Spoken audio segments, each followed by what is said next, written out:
Hola, bienvenidos al episodio 147 de Encoder, en el que vamos a hablar sobre reducción de dimensionalidad. Es un problema típico en ciencia de datos. Nos vamos a enfocar en las intuiciones, la intuición geométrica detrás de tres algoritmos. ¿Algo que agregar, Chris, Mati? ¿O Me que, gusta si no, más te gusta? de reducir, sí, me gusta de reducir dimensiones. Por- Porque cuando es como interesante comprender lo que pasa por detrás, cuando uno comprime información, pasan Ya, cosas interesantes. sí, hay varias formas de reducir la dimensionalidad de un problema. Hay unas típicas y unas que quizás la gente no piensa mucho, pero igual son reducir la dimensión del problema. Como decía antes, vamos a hablar de reducción de dimensionalidad, específicamente de tres métodos. PCA, que es el más clásico. Vamos a hablar de cuál es la intuición detrás de PCA y qué limitaciones tiene cuando no les va a servir. Vamos a hablar de TSNA, que es un poco más flexible. El problema es que es más lento. Y vamos a hablar de UMAP, que es, en mi opinión, lo mejor que conozco. Que te da mucha flexibilidad y no es tan lento. Vamos a hablar de las ideas que ocupa por debajo para construir la reducción de dimensionalidad. Dentro de todo esto, también vamos a repasar algunos conceptos que vimos cuando hablamos de álgebra lineal, como espacios vectoriales y espacios funcionales. Cuando nos metamos a TSNA voy a hablar un poco más de espacios funcionales. Voy a hablar sobre qué es lo que hacemos nosotros como data scientists, como contexto. Tenemos un set de datos que tiene muchas columnas. No siempre va a ser así. A veces vamos a tener datos tabulares, a veces vamos a tener datos en formato de imagen, a veces vamos a tener audio, que es un tipo de serie temporal. A veces vamos a tener documentos, podemos tener muchos tipos de datos. Cada uno de estos tipos de datos tiene una cierta cantidad de dimensiones dependiendo de cómo uno lo interprete. En el caso de los datos tabulares, la cantidad de dimensiones típicamente viene dada por la cantidad de columnas. Y digo típicamente porque depende igual de cómo lo interpretes. Podrías decir que cada elemento, cada par, columna, fila es una dimensión distinta. O podrías tener dentro de un campo del dataset, podrías tener otro dataset y tener datasets anidados. En ese caso, las dimensiones se van multiplicando, ya no es lo mismo. Pero en el caso típico, lo más clásico, una columna es una dimensión. Entonces la cantidad de columnas es igual a la cantidad de dimensiones. En el caso de las imágenes, lo típico es tomar cada píxel como un elemento de información diferente. Si tenemos una imagen rectangular, tenemos n píxeles por acá, m píxeles por acá. La cantidad de dimensiones que vamos a tener va a ser, la cantidad de dimensiones va a ser igual a n por m. La cantidad de píxeles que tenemos en general en toda la imagen. En cada uno de estos píxeles podemos tener el píxel más prendido o más apagado para representar cuánta luz está emitiendo ese píxel en la pantalla. O si estamos hablando de algo físico, no una pantalla, sino que un papel que tiene algo dibujado, lo que estamos representando con el píxel es la cantidad de tinta que tiene. Depende de cómo lo queramos enfocar. Eso si la imagen está en una sola escala de color, por ejemplo, blanco y negro. Si tenemos escalas de color con todos los colores que podemos ver los humanos, la cantidad de dimensiones sería 3 veces por n por m, porque necesitamos 3 canales de información. Tenemos un canal rojo, uno verde y uno azul. También está el alfa, si es que es un PNG. Un El P. alfa, Ah, claro, también. Sí, podríamos tener una transparencia, etcétera. Uno podría ir agregándole más y más dimensiones. Ese es el caso de las imágenes. En el caso de el audio, por cada punto en el tiempo, tenemos un elemento, tenemos un valor para cada punto en el tiempo. Entonces aquí la cantidad de dimensiones es la cantidad de puntos en el tiempo, cantidad de instantes de tiempo. Esa es una forma de verlo. como decía, siempre depende de cómo uno lo quiera estudiar, de cómo uno lo enfoque. Podríamos usar alguna otra interpretación un poco más rara. Pero todo esto es lo más clásico, las interpretaciones más clásicas. ¿Hasta aquí alguna duda o algo que agregar? Voy a ver si hay algo en el chat. No me queda claro la estructura de los distintos datasets que uno puede ocupar, porque Bueno, aquí vamos a ver la aplicación de reducción de dimensión. sí. Y hay otros, estos no son los más típicos. Cuando uno habla de texto también, ahí tenemos, bueno, ese es otro gran tema, entonces lo voy a mencionar. Tenemos un espacio de palabras, un espacio abstracto de palabras que tiene dimensión infinita y lo queremos pasar a algo con dimensión finita. Esa es otra forma de verlo, otro tipo de input, y eso es lo que usan los LLM por debajo. Quiero saber cuándo me entra la discusión filosófica de por qué queremos esto. Sí, Ah, sí, ahora. también iría para allá. Sí. Ahora, el primero es el contexto de qué es lo que tenemos nosotros como data scientists y qué son las dimensiones. ¿Por qué querríamos reducirlas en cada uno de estos casos? A veces hacer un cálculo con algún modelo es muy lento. Y mientras más dimensiones tengamos, más lento va a ser el cálculo. En otros casos, puede que no solamente sea más lento, sino que sea más impreciso, porque la mayoría de estas dimensiones no nos aportan información. En un dataset tabular, por ejemplo, podríamos tener todas estas columnas con información irrelevante para nuestra columna target que queremos predecir. Como es información irrelevante, si se la damos al modelo para que aprenda, le estamos dando información que no le va a ser útil. Entonces va a perder el tiempo buscando qué patrones hay en esos datos cuando en verdad no hay nada que se relaciona. Por eso a veces conviene eliminarlas. ¿Son gerente no existe? ¿Cómo? ¿La razón para el gerente no existe en ninguna de estas discusiones? La razón para el gerente. Eso es para el gerente. Demora menos. O sea, con muchas dimensiones demora más, por lo tanto es más caro en cuanto a tiempo y en cuanto a recursos computacionales. Hay que pagar un servidor por más tiempo. Yo Es más caro. tengo Dinero. una ¿Ya? postura que va más allá de la eficiencia. Por ejemplo, Ok. voy a usar la más típica, sí, la versión 1 que tenía acá arriba, que es como más un dataset con columnas. Uno puede, cuando habla de reducción de dimensionalidad, hacer algo tan burdo como voy a tomar las primeras 10 columnas, ¿no? Sí. Sí. Eso es una reducción de dimensionalidad. La Vale dijo, te sirve si tienes la XPC de Mati. Bueno, es claro que no se podían correr modelos Yo creo ni que ni PC. eso. No, a Mati no lo salva ni eso. No lo salvaba. Lo que pasa es que cuando hablamos de técnica, yo sé que te voy a meter las técnicas más sofisticadas, pero que pierden un poco de explicar. Ujú. Y cuando yo a veces pienso en técnicas menos sofisticadas, porque te voy a dar un ejemplo concreto, típico, no sé, metís toda la juguera teniendo 200 variables. Ya te da Ok. algo, pero no pescáis más y siempre operáis con 200 variables y después te muestran una lista de 1 millón de variables importantes y como que Ujú. a eso me refería por gerente. ¿Para el story no te sirve un poquito de repente? ¿Cómo hacer estas técnicas? ¿Cuál es tu opinión o la de Chris? Si eliminas variables que no tenían impacto, no le tienes que estar explicando al gerente cuánto aportaba esa variable, simplemente no se la mencionas. Haz el traspaso de información al gerente más limpio, no lo distraes con información que en verdad no importa.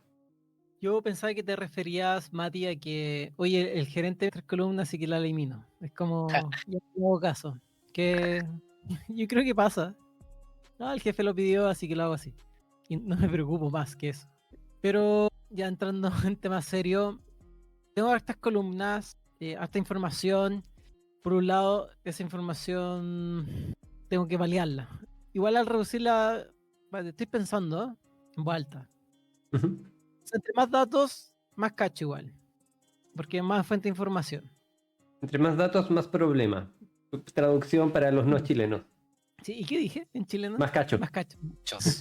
Eso se me viene a la mente cuando tengo mucha información. Y lo otro es que tengo información basura, pero de antemano no sé si es basura esa información que podría tener una señal finalmente que impacta el modelo. Y lo otro que pienso cuando tengo mucha información, que es una pregunta, Rob, asociar el performance de mi modelo. Sí, sí, podría pasar.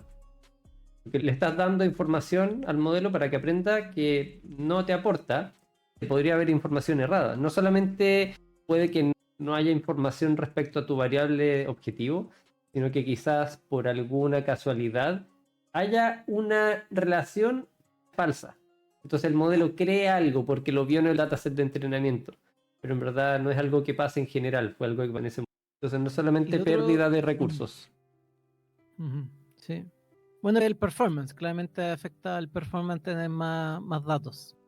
Una Sí. columna adicional, sobre todo cuando uno tiene 1 millón de registros o más. Sí. Y complica el análisis, lo exploratorio.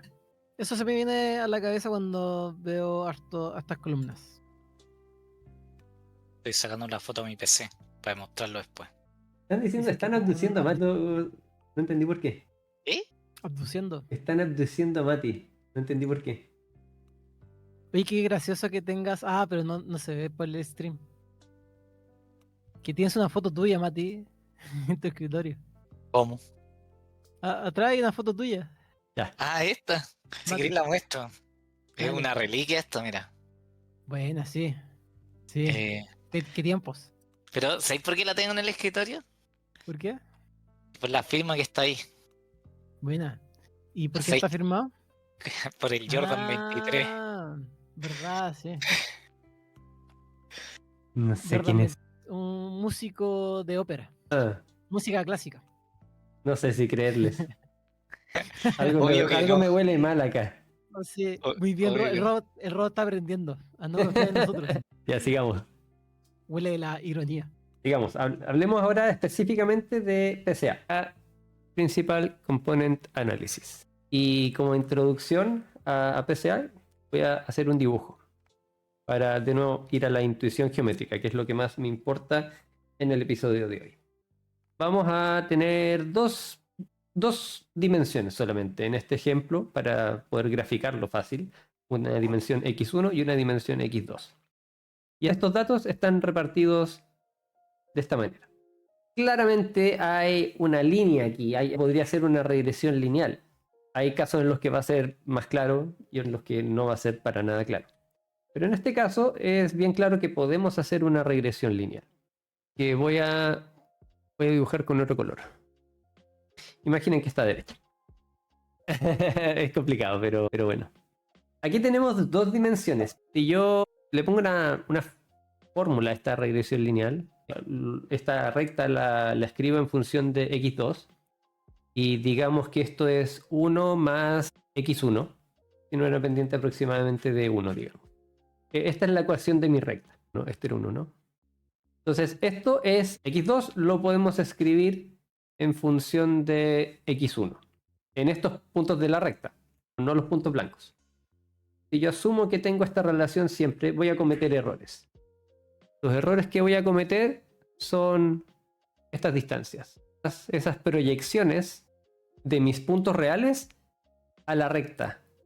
Bueno, a la recta en este contexto es en la dimensión de las ordenadas, en x2. No es perfecta esta estimación, pero tengo un error, digamos que relativamente bajo. Si yo hubiese puesto esta recta en otro lugar, si lo hubiese puesto así, voy a usar verde. Si lo hubiese puesto así, lo siento Mati si ves el mismo color. Y cualquier otro que lo vea igual. En este caso los errores van a ser mucho más grandes. No siempre, en este caso él va a ser más pequeño. Pero si sumamos todos los errores, y en particular si los elevamos al cuadrado y los sumamos también, eso nos va a dar un error general más grande. Y por eso podemos decir que la línea roja es una mejor regresión que la línea verde.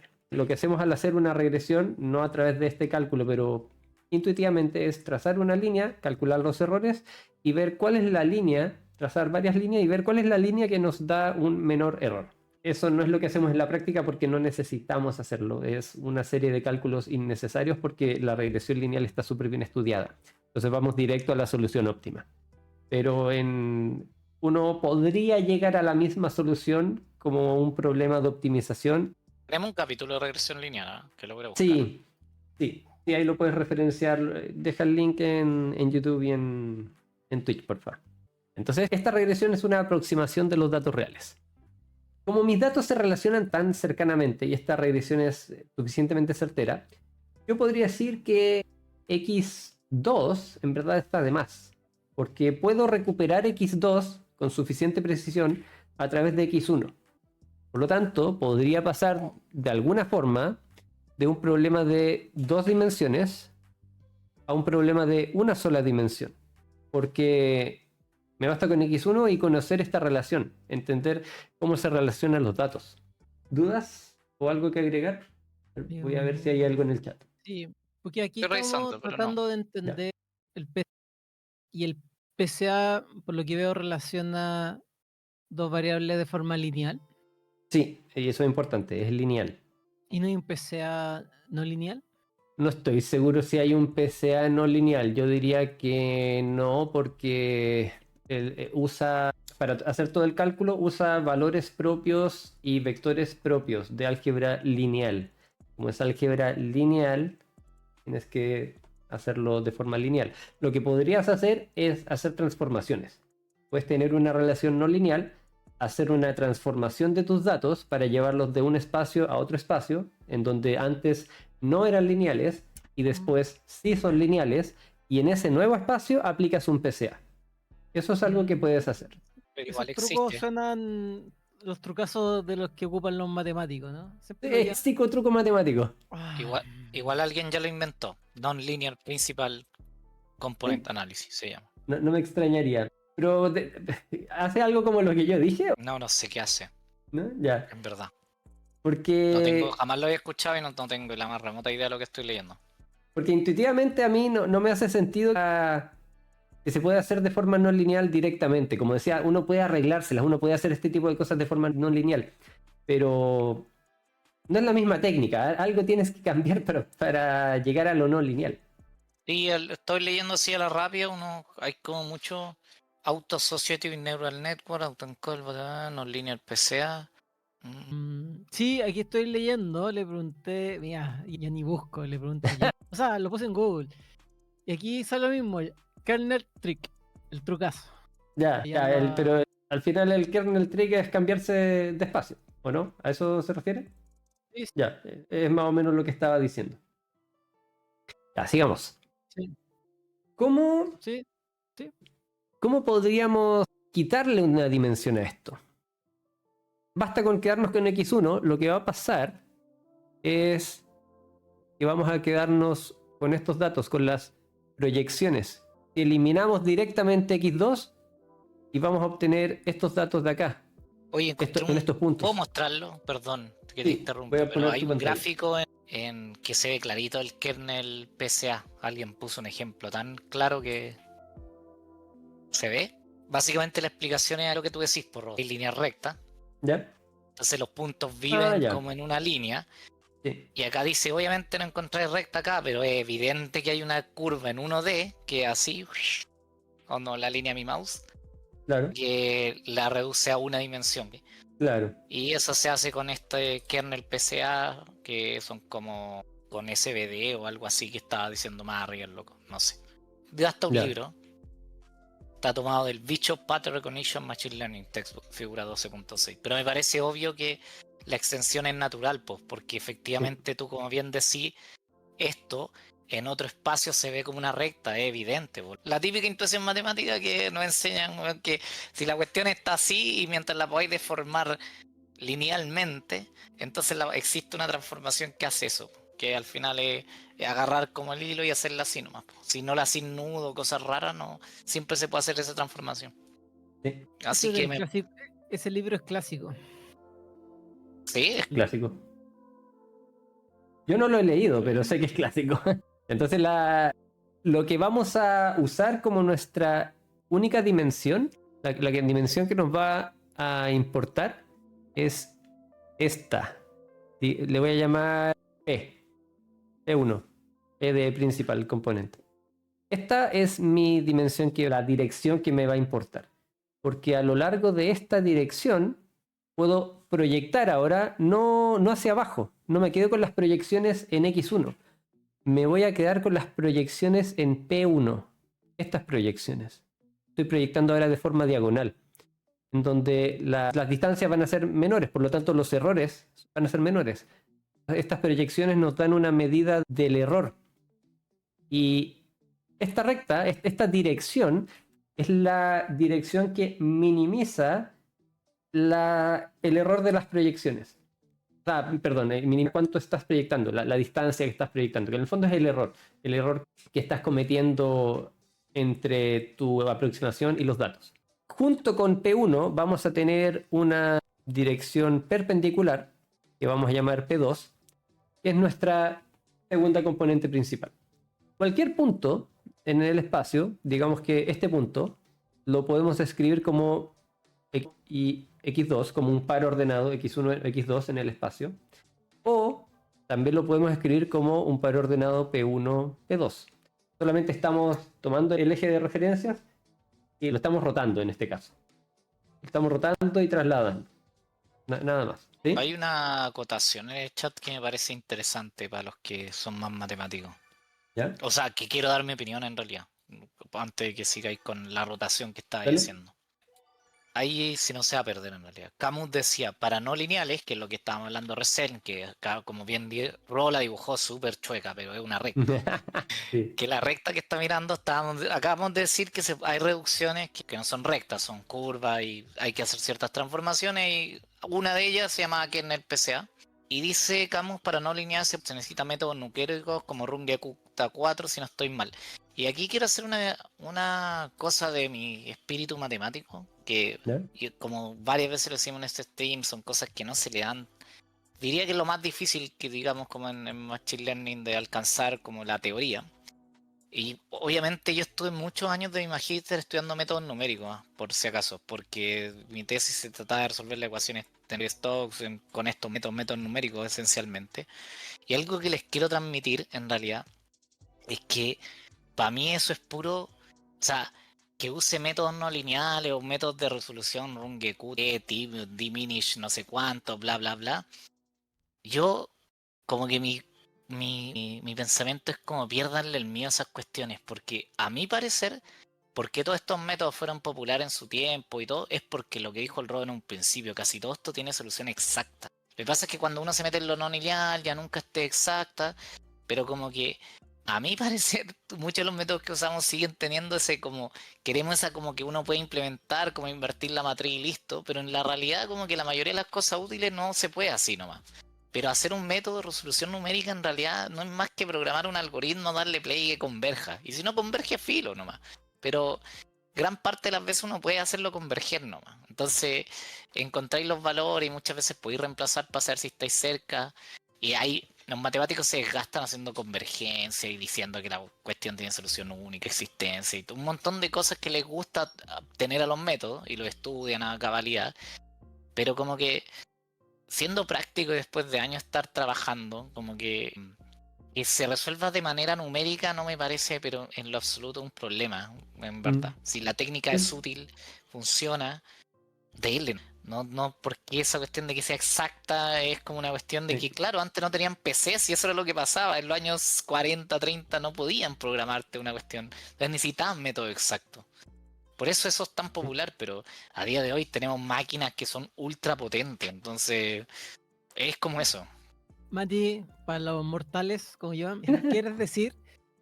Es que estas fórmulas que mencionan son para, por lo que entendí, como encontrar la solución exacta, como la fórmula matemática. Y lo que podemos hacer ahora es como iterar hasta encontrar una solución. El cual, güey. Antes no se podía, ¿cachai? O sea, hace años que se puede, pero como que cuando tú estudias estadístico, estas cosas en los años 50, piensa qué PC tenía en el año 50 que pudiese iterar miles de millones de S con el monstruo que me compró hoy día, por ejemplo, ¿cachai? No había nada, entonces se daba y obviamente de manera teórica tienen mucho valor para mí todos estos métodos, como que, pero probablemente en las aplicaciones reales el mundo es no lineal, se sabe desde mucho tiempo atrás, ¿cachai? Entonces, son puros nombres como fancy para algoritmos que hacen que converjan a una solución. Básicamente tenía un problema, necesito encontrar los parámetros que hagan que tal cosa, y iteráis nomás, ¿cachai? Hasta que encontréis más o menos, pues. Y todos estos métodos te dan una forma de una guía a llegar a esa solución. Muchas veces en la vida real no vaya a cumplir los supuestos para que la cuestión sea única. La solución, es que tiene que ser convexo, es que tiene que ser no sé cuánto, es que tiene que no ser no sé qué. El, el Runge-Kutta 4 no me acuerdo bajo qué todas condiciones converge, pero el 4 viene de 4 time step, por ejemplo, ¿cachai? Tú avanzás en el tiempo como 4 veces antes de avanzar como un tiempo, si mi memoria no me falla ahora mismo. Y de ahí viene el 4, ¿cachai? Pero al final, yo, después de años, un poco de academia, un poco de esto, me quedo con la impresión que para mí eso son puras... Es puro... Usa una técnica que converge y si sirve la cuestión y te da una buena reducción, pulento, ¿cachai? Y no es tanto como el método exacto que yo lo quiera entender, sino que ya así se plantea y la solución no es analítica, que esa es la palabra correcta para cuando la fórmula es cerrada, le dicen que es una solución analítica. Pero eso, por eso el ROO este que es lineal, por ejemplo, a mi juicio debe ser mucho más popular porque este tiene solución cerrada dentro de todo. La otra seguro que no. Eso, ese era mi aporte matemático filosófico del día de hoy. Entonces, si quiero resolver algo matemático, lo pongo en un for, en un quitera. Básicamente sí, for, bueno, literal, todos los métodos son for, y igual hasta el paso que se te ocurra, hasta que el error disminuya menos que X cosa, play, y hace alguna cosa que tiene sentido y se acerca. A veces no se acerca a la solución, pero también te das cuenta cuando no converge. Si la cuestión se queda pegada, lo veís y tenéis cualquier lecera, ¿cachai? Es como que yo he probado métodos que no tienen ni una. Lo hice en mi.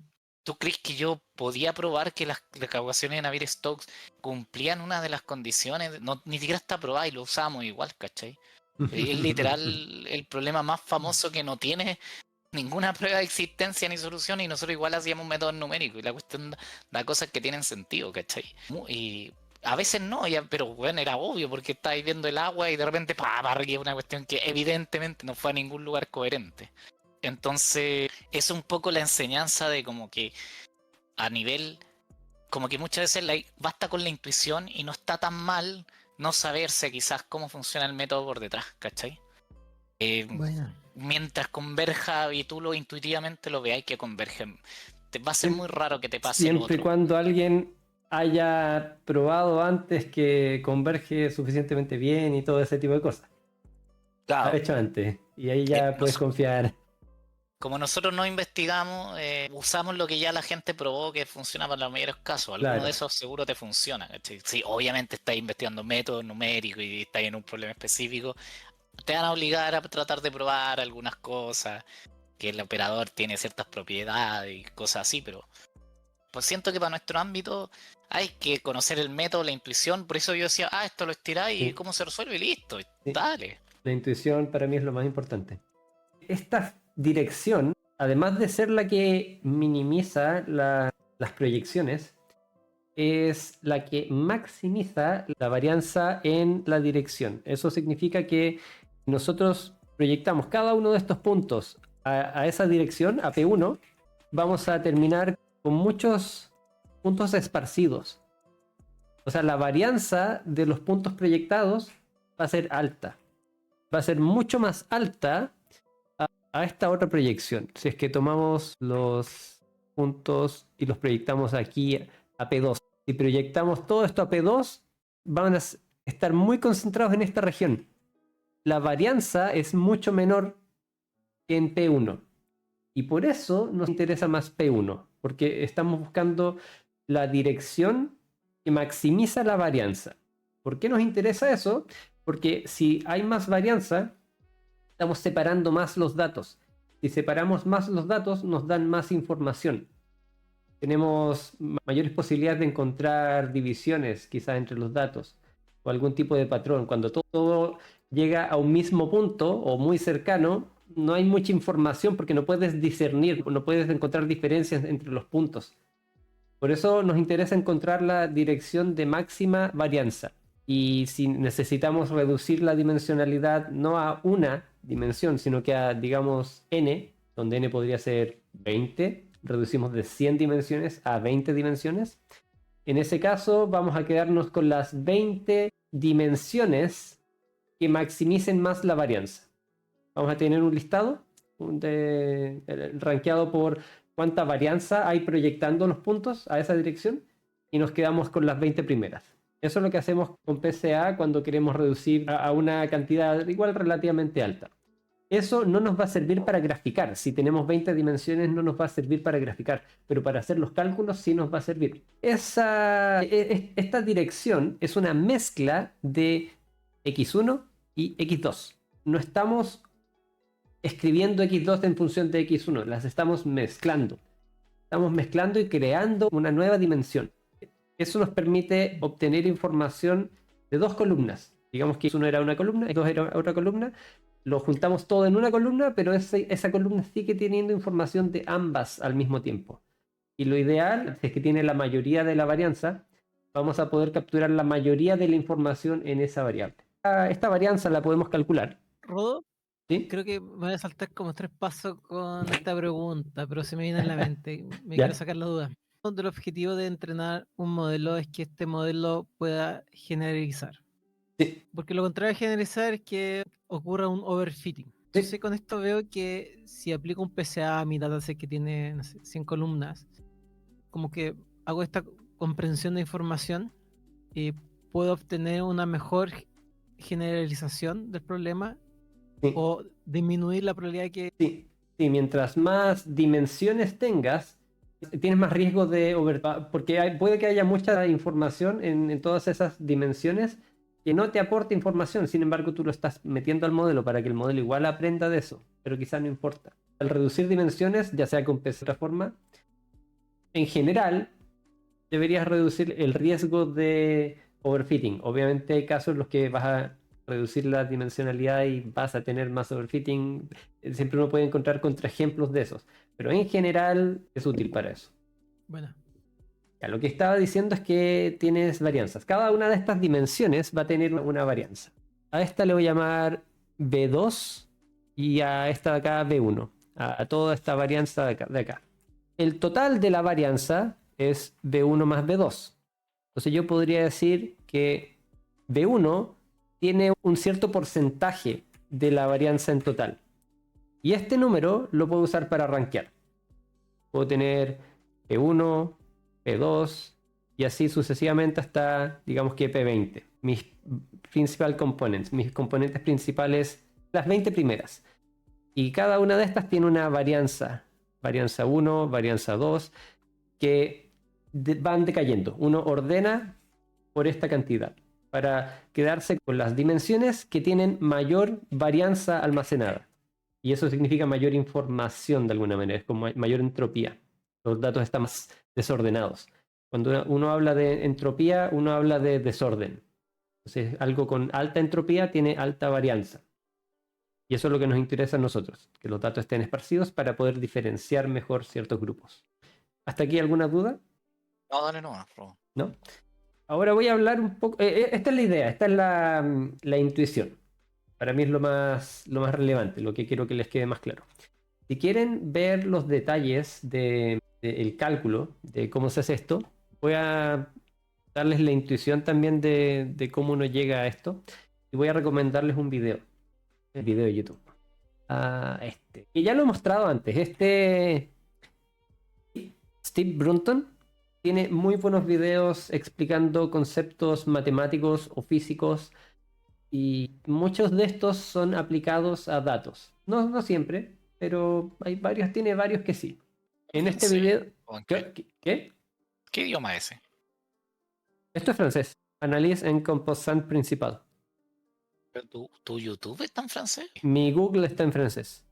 Abonné l'analyse en componente principal est un algorithme très performant, bla bla bla bla.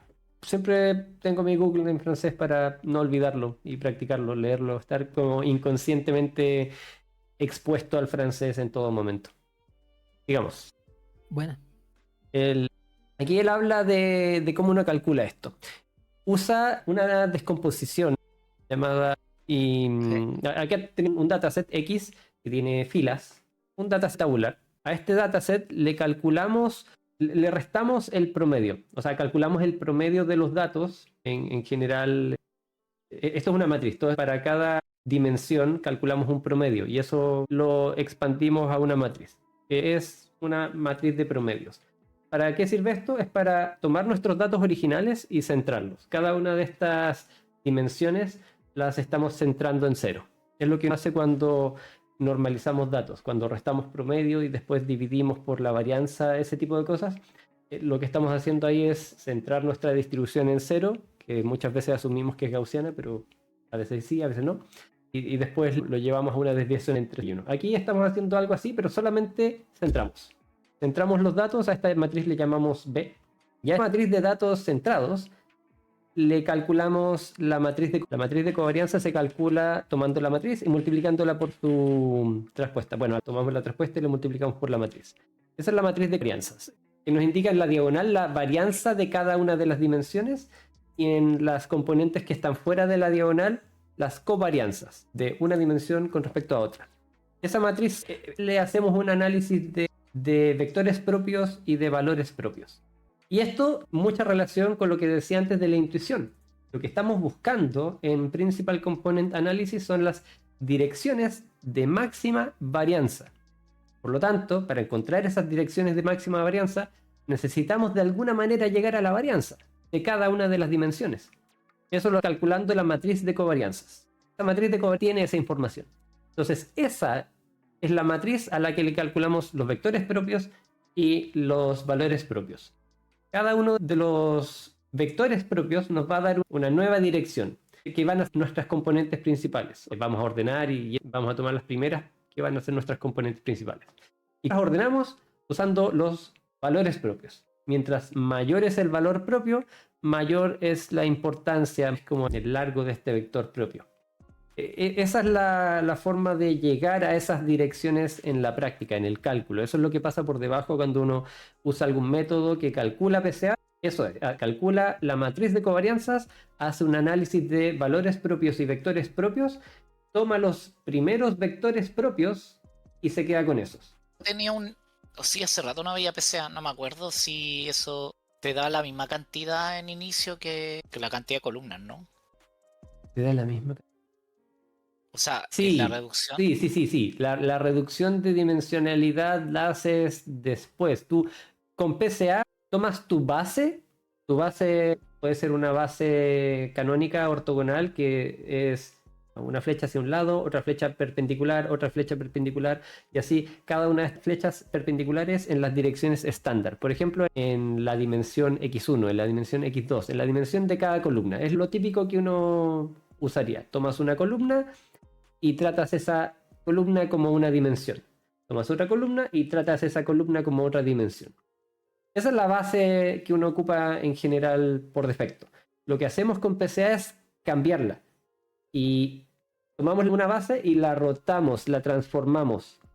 Entonces, no cambiamos la cantidad de dimensiones. Hasta ahí no hemos cambiado la cantidad de dimensiones. Estamos tomando la base original y la estamos transformando, rotando para que apunte en las direcciones de máxima varianza.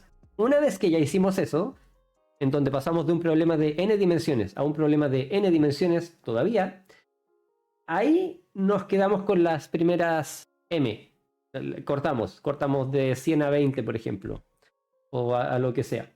Entonces primero lo usamos para transformar la base y después aplicamos una restricción para quedarnos con las n componentes más importantes de esa nueva base. ¿Sí? ¿Dudas? Sí, todo bien. Bueno. Y porque finalmente, en tu ejemplo de tu pizarra, Rodo, teníamos dos dimensiones. Tú aplicaste, podríamos aplicar el PCA y creamos esta nueva, dos ejes nuevos. Sí. Hasta ahí no ha habido reducción. Sí, entonces ahí es el PCA y veo que en esos dos ejes uno tiene más varianza porque se esparce más sobre el eje y el otro queda con... Entonces yo elegí la dimensión que tenga la mayor distribución a lo largo de ese eje. Sí. La mayor varianza. Sí. ¿Y por qué me interesa tener más varianza o elegir la que tiene mayor varianza? Porque quiero luego relacionarla con la variable i y ver si ahí puedo separar bien el problema. O sea, si mi variable i es de 0 y 1. Claro, que quieres separar elementos, quieres tener datos esparcidos para poder separar conjuntos y poder diferenciar qué cosas aportan a que un cliente se vaya y a que a un cliente no se vaya, por ejemplo. ¿Dónde puedes cortar? ¿Dónde se te acumulan los datos en tu espacio?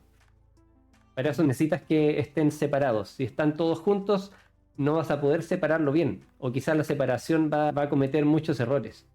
Sí, ¿Alguna otra duda? sí. Sí, no, me queda claro, o sea, porque Bueno, claramente quiero que los datos estén esparcidos para luego tirar una línea, un espacio recto para hacer el corte. Es como si me da el todo del kernel, que lo llevo a otra dimensión sí. para poder como luego tirar una línea. O sea, en otra dimensión ocupan más espacio, entonces podría tirar como una línea, un plano para que me corte la decisión. Sí, antes de la pausa, quiero hablar un poco de esa transformación. Si tenemos una nube de puntos de esta manera, podemos buscar una función que se parezca a esta línea. Quizás no vamos a estar haciendo una regresión lineal, sino que va a ser una regresión polinomial de orden 4, con 4 polinomios, o quizás más. Lo ideal es no hacerlo muy compleja porque ahí vamos a estar sobreajustando los datos. Pero podemos encontrar alguna forma de aproximar esta curva, este patrón que se ve claramente. No siempre va a ser claro. Y podemos crear una función, digamos, esta es una función f. Creamos una función g que nos va a transformar un elemento de un espacio de funciones a un espacio de funciones que va de R a R. No me acuerdo si la notación era así, pero lo voy a anotar así. El mismo espacio de funciones. ¿Qué significa esto? De R a R. Acá tenemos los reales, acá tenemos los reales. Esta función f parte de los reales y llega a los reales. Esta es una función que va de R a R. Entonces aquí tomamos f y la transformamos en una f', en algo distinto. La transformamos en una función lineal, de alguna manera. Podemos encontrar una función g que nos hace esa transformación. Un ejemplo fácil de lograr eso es cuando tenemos un seno. Si tenemos una relación sinusoidal, esta va a ser mi función f. Mi función g va a ser... aquí voy a explicitar esto. F es el seno de x. Voy a decir que es el arco seno de x. Entonces, la composición de estas dos funciones me va a dar la identidad. Se van a anular. Compuesto con f va a ser la identidad. Va a ser x. Entonces me va a quedar algo lineal. Puedo pasar de algo no lineal a algo lineal. Y con esta relación puedo hacer PCA y pasar de 2 dimensiones a una dimensión. Eso es una forma de aplicar PCA a algo no lineal. Primero lo transformas a algo lineal y después aplicas PCA. ¿Dudas? En el chat dice: hola, una pregunta, ¿por qué este canal no es el típico canal donde se ve el Visual Studio Code y están desarrollando en Next? Estamos explicando cosas teóricas. A veces usamos Visual Studio Code, a veces no. Depende. En este episodio estamos hablando de los conceptos para entender qué es lo que pasa cuando uno escribe un código y uno hace una reducción de dimensionalidad, que uno podría hacer en código, pero estamos entendiendo qué es lo que pasa por debajo y cómo uno las podría arreglar para aplicar ese código en casos en los que no funciona. Porque esto funciona solamente con relaciones lineales. El Principal Component Analysis sirve solo para casos lineales, no para no lineales. Pero puedes adaptar, puedes transformar algo no lineal en algo lineal o suficientemente lineal, lo aproximas y ahí aplicas PCA. Sí. Voy a Esto- responder algo más. También es que yo soy matemático y el Rob matemático, pero bueno. Esa es mi razón. Les gusta estos temas. Así No, que podemos pero apoderarnos del canal. sí, yo igual Y es Chris está aquí interesante. secuestrado. No, sí, igual me gustan estas cosas. Igual es interesante Rosa, porque he leído posts en Reddit que mencionan que el ser data science está como en la porque ser data science, uy, perdón, Voy a seguir que corrigiéndote años. no soy, yo siempre lo digo bien, el Mati. Mentira. Bueno, que hay una decadencia por ser data scientist, de Ujú, que ya no saben los conceptos que hay por detrás, porque uno ujú. llega y aplica la fórmula en Python y le da un resultado y como que eso es lo que ocupan para sacar el reporte para el gerente, sin comprender lo que está pasando por detrás y de repente uno aplica este modelo y dice, ah, no me funcionó, que malo el PCA, pero como que no observó que no había correlaciones lineales, tienen que implementar algo antes de eso. Sí, Lo que sí pasa es que No el pasa. sé concepto igual interpretarlo. es difícil, o sea, la mate es difícil en general, como que acá Ro está implicando la intuición, pero después queréis bajar un nivel más y tenéis que meterte a calcular matrices y cosas como que y todo se vuelve como, y en unas nomenclaturas que son cero amigables también, como que yo entiendo cuál es el rechazo a meterse mucho en la matemática si es que alguien no quiere hacerlo. Hay gente que le encanta poner índices, por ejemplo, y yo encuentro que es horrendo, como... Y yo he visto unas fórmulas que Sí. me quiero matar, ¿cachai? ¿Cómo Ujú. índice? Hay gente que le Sub gusta I, como sub ser tan J. preciso y que le empiezan a poner, es que no lo quiero escribir, sí, X sub Y, J, prima, weón, y como 20.000 índices para denotar lo que es lo correcto, ¿cachai? El tema es que más Mm, marea a veces que es lo que ayuda, entonces hay como técnicas que es como que hay gente que dice, ya mira, normal, esto va a ser la variable, pero ahora desde ahora para adelante la llamaré X nomás, pa, y ahí seguís como que te es más intuitivo, entonces igual tenéis que invitar al lector a que no le sea chino mandarín o no parezca por lo menos, ¿cachai? Mira, voy a ya te buscar sigo. Buena. un meme fórmula matemática llena de símbolos Bueno, que no tienen ni un sentido, ¿cachai? antes de los memes, otra cosa relacionada con Principal Component Analysis, ahora para verlo en más de 2 dimensiones, que es el caso más simple. Esto es análogo en 100 dimensiones, como les decía. Pasemos a 3 dimensiones. Aquí tenemos puntos en un plano. Imagínense que tenemos un plano. Ahí, si todos los puntos están en un plano y todo el resto del espacio está vacío, hay una relación muy clara. Y podemos eliminar todo el resto del espacio. Todo el resto, infinitos puntos posibles, los eliminamos. Nos quedamos con un plano. Eso hace que pasemos de dimensión 3 a dimensión 2. Y este ejemplo que encontré en internet, que puse en el thumbnail, lo encontré bien ilustrativo. Estamos en 3 dimensiones con datos con ruido y eso lo proyectamos a un plano que se tuerce y después estiramos eso. Y nos queda un solo plano. Y esas son nuestras 2 dimensiones que nos importa analizar. Y esto antes estaba en 3D. ¿Alguna duda? Buena. No. ¿No? Ya, vamos a... y esto no es de Principal Component Analysis porque aquí teníamos un plano, por lo tanto es lineal, aquí no es lineal. Aquí tenemos que pasar por la función que les decía, una función que transforma esta curva a algo plano, algo lineal. Mati, pongo tu pantalla para que muestres los memes. Tengo que revisar cómo está acá. Y ya vuelvo. Ya justo estaba buscando unas cosas, pero dale muestra mi pantalla nomás. Ya, ya vuelvo. No puedo ver si el chat cuando muestro la pantalla, Chris, así que dime qué onda. Ahí estoy. ¿La puso? Y sí, ya se ve. Ya. Este soy yo, obviamente. Este era el video que hablábamos en el stream pasado de Henry Cavill haciendo su PC. Y me va a saltar, pero puse una foto de mi PC, aquí está. Ahí Ah, en el stream. buena. Tiene una pantallita aquí re pro, que me dice la temperatura de la Ah, CPU y ah, no nada, 6% de uso, 36 grados está ahora mismo. buena.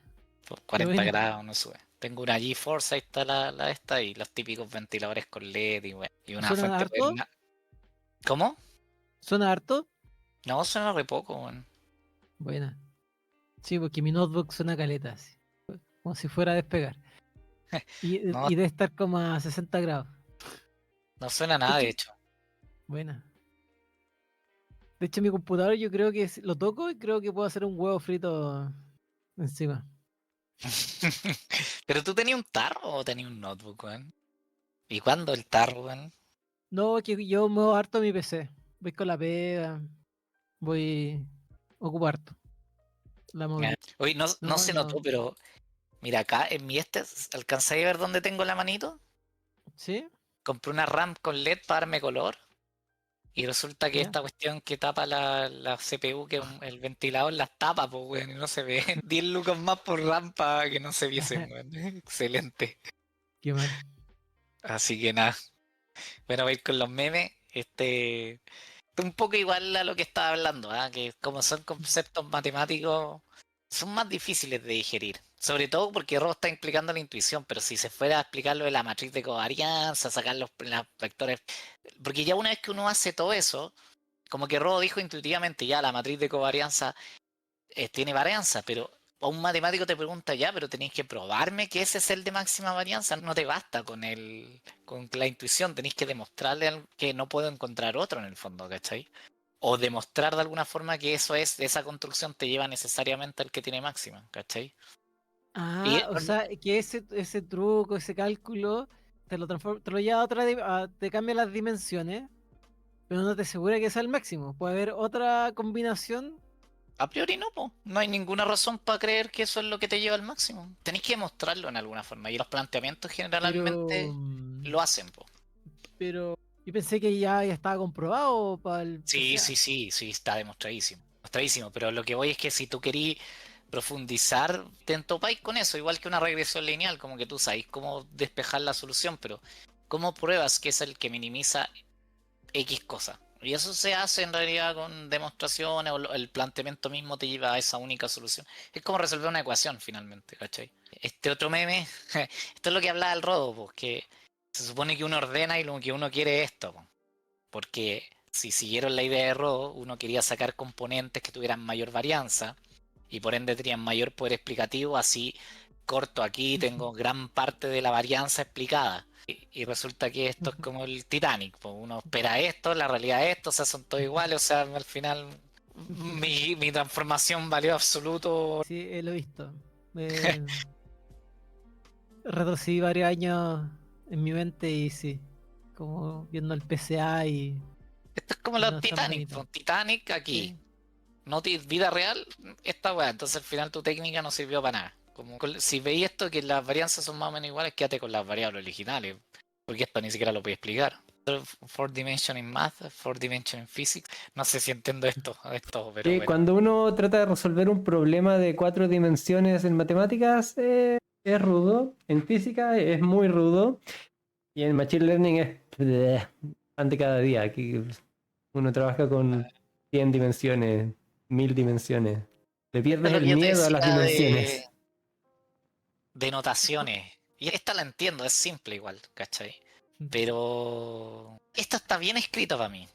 Pero igual, mira, esto es lo que te refiero, como la norma U en K, P, W, ¿cachai? Por ejemplo. Y esto es la norma P, W alfa. Entonces como que tú estás leyendo un libro súper matemático y le da por escrito así, como con estas notaciones. Y es parte del aprendizaje aprender notaciones, ¿cachai? Esta es una familia de funciones que tienen un peso, por eso están indexados en alfa, con alfa menor que K en valor absoluto. O sea, todos los doble del que X y alfa. Y denotamos el espacio de todas las funciones. Como que muchas veces uno como que quiere entender algo y ya te estáis mamando en entender lo que dice, ¿cachai? Esto es muchas matemáticas. Yo siento que a veces se ponen muy, muy buenos para hacer notaciones y no entendí nada de lo que estáis tratando de hacer, weón. Yo lo encuentro re enredado. Lo entiendo a Sí, media, por si acaso. Estas son normas L1 localmente, en el espacio omega, que omega no sé de qué cresta viene. pero esos libros son para alguien que sabe, porque claramente no está escrito para que alguien entienda. Es que eso es lo que yo te digo, o sea, si O sea, hay un trade-off entre escribir una notación y después en simpleza también, como hay tipo una de las novelas decían como o como para libros filosóficos, como tratan de reducirlo tanto que hubiese sido mejor hay más tratando de entender ese libro corto que lo que te hubiese demorado leyendo un libro más largo pero siendo más entendible. Yo a veces siento que los matemáticos usan de eso y como que te ponen 12.000 índices y como que es como, ¿por qué no me explicáis que al final cuando uno traduce esto como a veces, muchas veces a weas concretas, son como weón, no son más que funciones que las integráis y en ese espacio integran uno. O son funciones que las podéis derivar así como de esta manera. Y vamos aumentándole notaciones. Claro, para comunicarse es así, pero está bien como entre matemáticos, pero ese en los libros explicativos tenéis que tener cuidado con eso. Y uno a veces lee cosas por ahí como en la demostración. Queréis leerte como, oye, ¿cómo llegan a la regresión lineal? Y está hecha para otro matemático y no se entiende nada, ¿cachai? Es como, qué lata.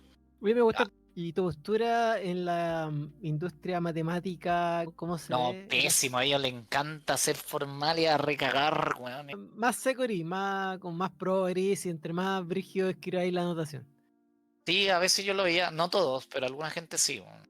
Alguna gente yo veía que abusaba de esta cuestión y le ponía los 82.000 índices que eran completamente innecesarios si es que era bueno para explicar nomás, ¿cachai? Sí, porque esos libros de, incluso de Machine Learning, se dan como en la volada demasiado denso, como son densos, muy densos para explicar. Podría ser todo más sencillo.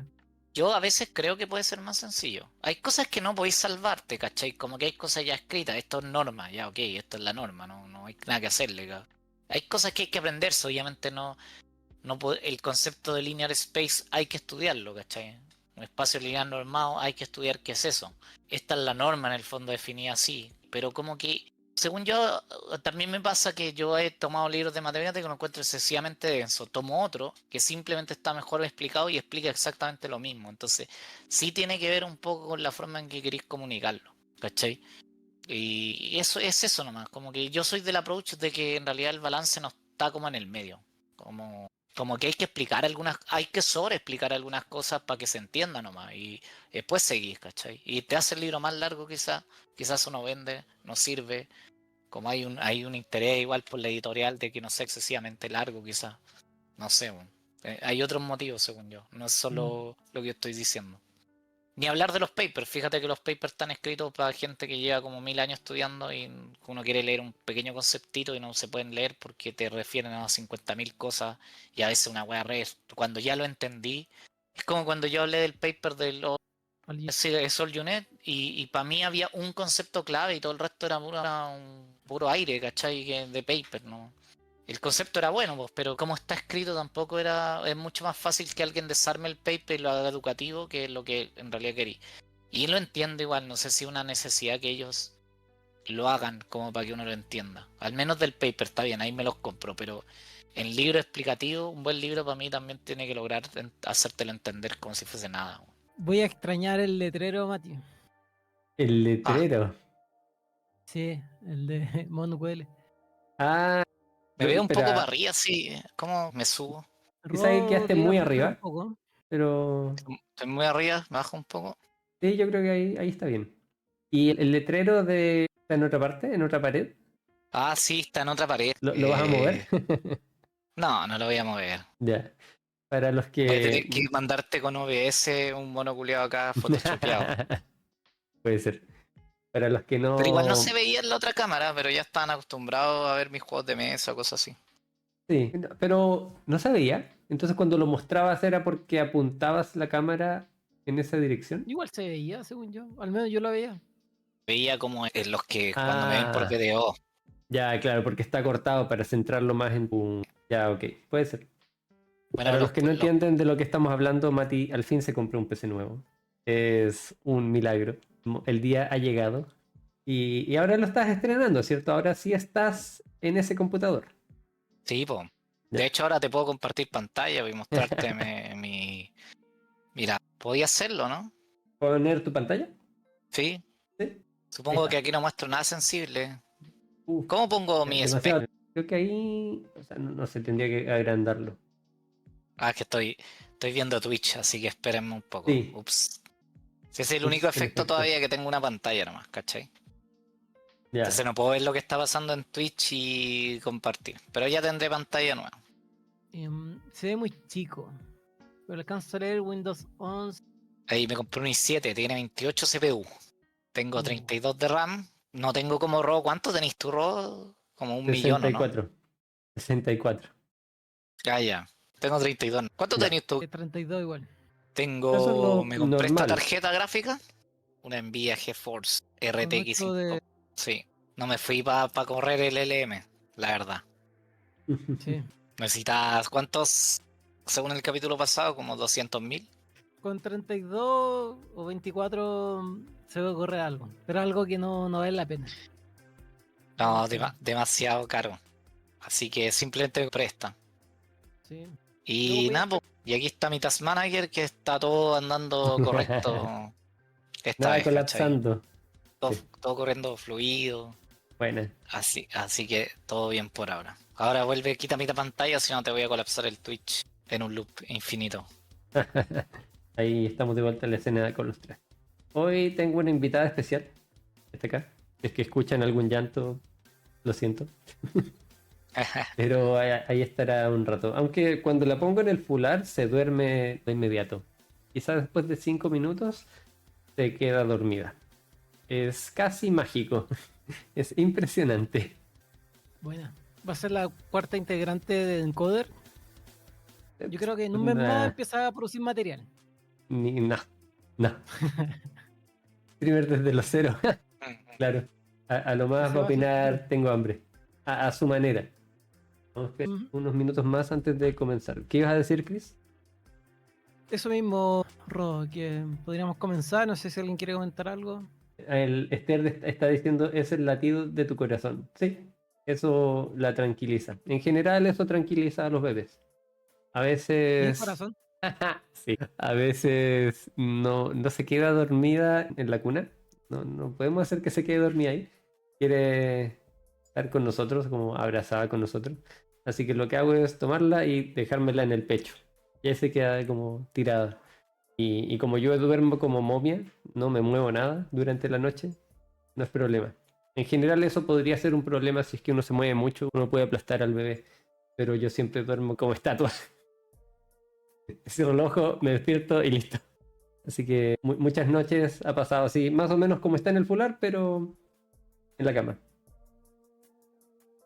Hola, Gem. Oye, Rodo, consulta de no streamer. Ahora que tengo un mejor PC, siento que puedo, o sea, en la plataforma que nosotros para compartir imágenes, el VDO. Sí. Como que yo los veo a ustedes más fluidos que a mí y estoy seguro que ya no es por mi PC. No Es haré una cámara, config. es cámara, Es- cámara. Cámara y configuración de cámara también. Puedes comprarte una cámara buena que venga por defecto con una configuración que haga que te veas más fluido. Y otra cosa aparte que puedes hacer por separado o en paralelo es adaptar la configuración de tu cámara para hacer que se vea mejor. Trabajar la imagen de la cámara. Ambas cosas pueden ir por separado. Hay un Tengo streamer tremenda que... máquina y la wea apenas mando 30 FPS, weón, una wea Sí, es así. que la cámara es mala, vas a mandar una mala señal.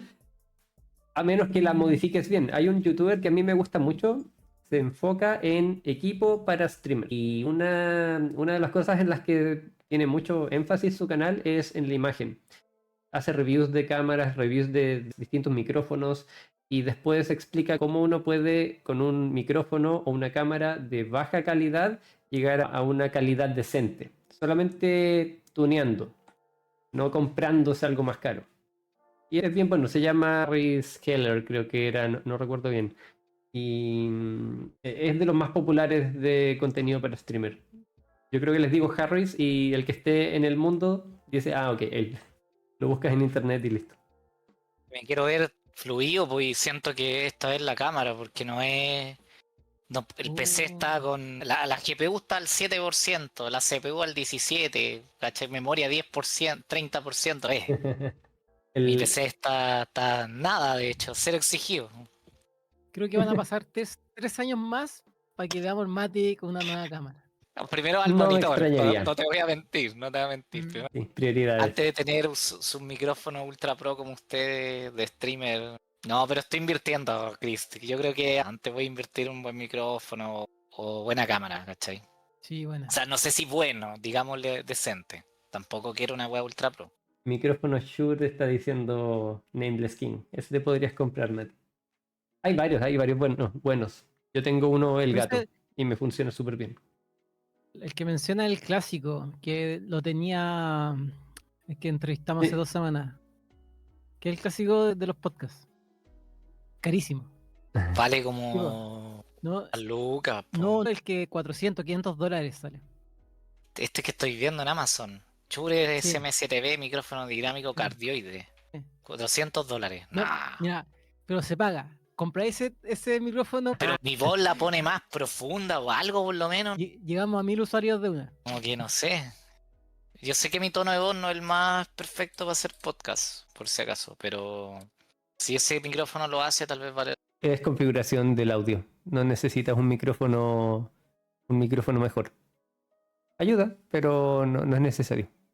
No, pero igual, el tono de voz, ¿cómo te lo cambiáis? Me pongo un micrófono en las cuerdas vocales, weón. No. Efectos de audio, pues hay software para cambiarte el efecto de audio y hablar como ardilla o hablar como lo que quieras. Puedes sonar como lo que quieras. Igual me sentiría falso cambiándome la voz un poco, aunque trajera más gente. Ahora vamos a hablar de otros dos métodos que los vamos a pasar más rápido. Me quería centrar más en PCA, que es el más típico. Pero hay veces en las que no tenemos datos con relaciones lineales y tampoco es fácil linealizarlo. Entonces necesitamos usar métodos que funcionen para relaciones no lineales. Dos de esos métodos son TSNA y vamos a hablar primero de TSNA y específicamente de SNA, de la base. Este T viene por una modificación que le hicieron después para agregar, en vez de distribuciones normales que se usan por debajo, agregan distribuciones de TD Student que hacen que los cálculos sean más eficientes. Pero lo que más me va a importar ahora para la explicación de la intuición es el S, que es Stochastic Neighbor, es en I. Sí. Stochastic Neighbor, olvidé el último término de la sigla. Buscando y no me aparece en ningún lado. ¿Embeddings? Puede que sea Sí, sí. embedding. Este video también lo encontré muy bueno. Ahí está. Stochastic Neighbor es de Dipia. Dipia tiene varios videos relacionados a ciencia de datos, estadística, que son bien interesantes. También es un canal que les recomiendo. Y en este explica tanto PCA como TSNI como de El forma capítulo de bien hoy. simplificada. Sí, El capítulo de hoy en 18 minutos. Qué si quieren ver una explicación desde otro punto de vista y sin los memes y todo eso, este es bien bueno. Es una muy buena explicación. Entonces uno no tiene datos. Bueno, obviamente acá le agregamos varias cosas de intuición. Cuando uno no tiene datos lineales, digamos que tenemos ahora tenemos dos dimensiones, x1 y x2. Tenemos una nube de puntos por acá, otra nube de puntos por acá, otra nube de puntos por acá. Esto ya no es lineal. Hay una relación más o menos así. Si es que tratan de hacer una regresión lineal con esto, nos va a dar algo que no pasa cerca de ningún cúmulo de puntos. Y si proyectamos a cada una de las componentes, se nos van a mezclar los datos. Si esto lo proyectamos a x1, todo esto, se nos mezcla este grupo con este grupo. Si lo proyectamos hacia x2, se nos van a mezclar este grupo con este otro grupo. Entonces no nos sirven las proyecciones lineales directamente, no nos sirve hacer una regresión lineal porque va a quedar muy separada. Hay algo distinto que tenemos que hacer. Tenemos que modificar el espacio de alguna manera. Hay otros métodos. Me están llamando. Ya vuelvo. Adiós. Hablen de esto, Sí. dudas, ya vuelvo. Obvio. Lo voy No a conozco aprender el en un- método, ¿cómo voy a hablar del método? Eso te iba a preguntar si hay ocupado este o el UMAP. Nunca lo he usado. Yo lo he ocupado en desesperación. Como que el PCA no me funciona y ¿qué hago? Busco método, ya está el TSN, el UMAP y lo aplico y tampoco funciona. Pero es como que lo leo en general, así como ya ni me acuerdo, y ocupo la función en Python, ya cómo se aplica. Y ejecuto el modelo a ver si mejora el performance. No mejoró, ya. ¿Qué otro método existe? El UMAP también. Y hay otra variación del UMAP y tampoco. Y horrible. La desesperación ya obligando a cualquier sí, cosa. Sí, porque quería hacer el típico gráfico del Titanic, como que tenía un grupo aquí y otro grupo al otro lado, para explicarlo al gerente. Pero todo era horrible, todos los puntos eran así como cualquier cosa. No había como presentar el resultado. Mira, no, eso se ve bien. Ah, no estaba proyectando pantalla. Pero Sí, no no, puedo cambiarla tampoco, si no Volví. estaría no, mostrando otras cosas.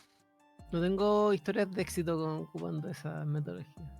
Una pregunta, ¿habían hablado anteriormente de NLP? Sí, muchas veces, hay muchos videos que hemos hablado de NLP en muchas versiones. Te dejo un poco de qué hemos hablado. No sé qué entra de NLP, todo lo que tenga que ver con los GenAI, para mí básicamente a día de hoy. Pero Teníamos una entrevista con Javier que habla de NLP. también. Incluso yo revisé el paper de Attention Result Unit, así que en algún momento, que me tiré harta horas leyendo esa cuestión. Los dejo ahí, pero cada cierto tiempo hablamos de alguna cosa. De hecho, mi próximo capítulo, que va a ser el siguiente, aprovecho para pasar la publicidad justo que Robo olvidó y que están preguntando. Yo hoy día quería hablar de sus problemas con el PC, pero en realidad tenía su avance. Quiero hacer un RAG, pero voy a hacerlo un poco diferente. Igual Alex Ángel está por acá, básicamente lo que nos mostró es la implementación de un RAG, pero la diferencia es que yo quiero aplicar unas técnicas en la parte, va a tener mucho más énfasis en la parte del parseo del documento. Esa es como la gran diferencia, como hacerles ver patentemente cuáles las técnicas que hay y cuánto importa en realidad como que no le metáis basura en forma de documento al rack en el fondo. Porque para variar me di cuenta, yo no sabía esto hasta que lo estudié, garbage in, garbage out aplicado a otra cosa. O sea, mientras mejor tengáis puesta tu base vectorizada, mejor resultados te da. Y si no, más malos resultados te da nomás. Y el tema es que para tener una mejor base no podéis dejárselo todo al azar y hay que empezar a aplicar técnicas o estructura o manualidades y ahí es como que donde quiero enfocar esa parte del streaming. No tanto en la extracción de datos esta vez, sino como en esa parte en específica más el resultado final. Quiero poner. No me voy ni a la infraestructura ni nada de eso, solo esa parte quiero irme. Así que está dentro de NLP, usa embeddings para toda esa parte, así que sí o sí está. De hecho, de embeddings tampoco no hemos hablado nunca. Ah, no, muy por el lado en el paper y no, ni nada más. O alguien más habló, ya ni me acuerdo. Yo hablo de embedding siempre aclarando que son funciones inyectivas que preservan las distancias. Y los embeddings modernos son como tú decís, o sea, los de Transformer al menos eran embedding que descubría el embedding, pues era más tricky, po. Lo que normalmente la gente se refiere con embedding cuando lo usan de forma coloquial es al espacio de llegada de un embedding. No un embedding, es abuso No, del pues, lenguaje. obviamente, po. Sí, pues sí, pero es el lenguaje que ya se usa, po, no. Abuso del lenguaje. Ya sigamos.